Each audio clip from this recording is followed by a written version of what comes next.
Hey foodies, welcome to Cooking Shooking. Today we are making these pillowy, soft and crispy Medu Vadas or Sambar Vadas. I know this is my third video on Medu Vada, but trust me, this method will bring the best and the fluffiest texture, so let's begin cooking. For 15 to 20 vadas, take 1 cup of sabut urad. You have to take the whole variety of urad. The split variety is not ideal for the best result. We will add it to a bowl. Also, the fresher the stock, the better the result will be. The dal shouldn't be very old. You have to wash it a couple of times or until the water comes out clear.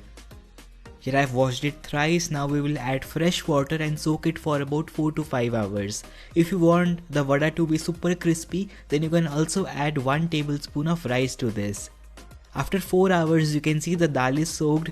Now to grind this, here I have taken wet grinder. This gives the best result guys, as it adds air while grinding the dal and it doesn't let the dal heat up. So first I am adding some water to moisten the stones, then we will add the dal a little at a time so that it doesn't clog up. Do also add some water every now and then. If you want to make it in a normal mixer grinder, that is totally possible. Just make it in very small batches. Grind it in very small batches. Use ice cold water to blend the dal, and after grinding it, whip it for a good 10 minutes using a whisk or your hands to add air to the dal, or until the dal becomes double in volume. Basically you have to take care of 2 things. First, don't let the dal heat up. Second, you have to make it fluffy. Every now and then when you are grinding in a wet grinder like this one, do break the flow with the spatula so that it grinds evenly.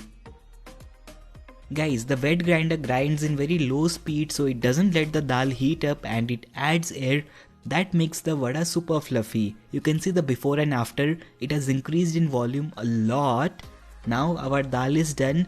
It is super cloudy and fluffy. Let me stop this and we'll take the stones out. To flavor the vada, here I have taken 1 tablespoon of coriander leaves, 2 to 3 tablespoons of chopped fresh coconut.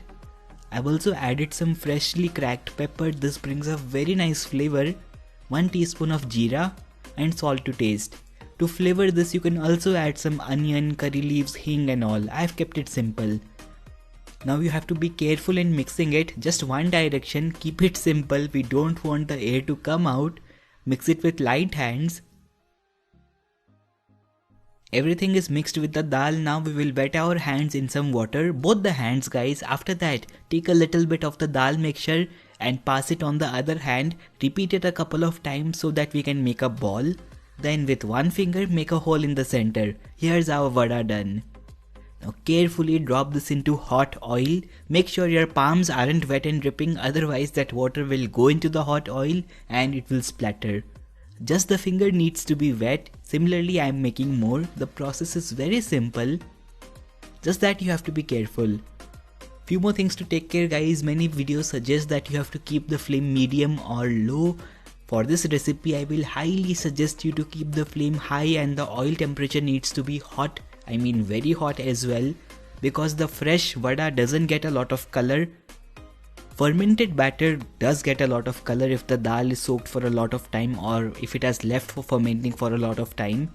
And if the flame is not very hot or the oil is not very hot, then the vada takes a lot of time to cook and it drinks up the oil. It doesn't soak the oil, it drinks the oil. So you have to be careful with the temperature of oil. Here the first batch is done, so I am taking them out. You can see such a beautiful color on them, isn't it? Here I am frying the second batch and you can see the difference in color on the vadas. The first 2 that we added have a lot of color and the third and the fourth one doesn't have a lot of color. So keep the flame high, they get a lot of color initially only. If you fry a lot, then they will drink up the oil. One more thing guys, few videos say that if you cook it on high heat then they will remain raw from center. That is not true if the dal batter is really well whipped like we did today. Here all the vadas are done. See the texture now. Just like a pillow guys, so soft these are. If you press them hard, they don't spring back. So how was the recipe guys? If you enjoyed it, give it a like and share it with your friends. If you did not like it, click the dislike button. I hope to see you soon with one more recipe. That's all for today. Bye, take care, happy cooking.